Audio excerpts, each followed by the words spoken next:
साथीटीए लोड़ा हुए ए जीवनर चलापथे जहा साथे चली हुए बहलिया अंधार भितरे आलोकर सन्धान से साथी पाई पदे कविता कवितार शीर्षक आ दुहे मिसी मु पाठ करुछि नरेश कुमार साहू। प्रतीक्षार पहाच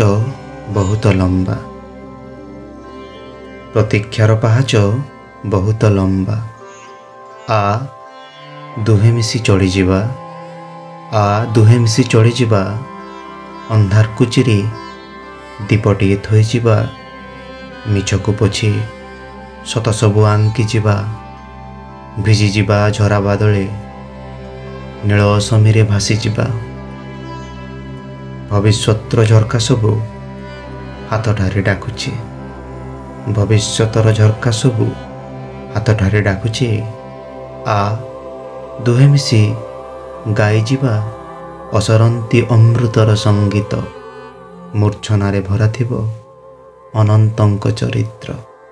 मूर्छनारे भरा थिबो अनंतंक चरित्र।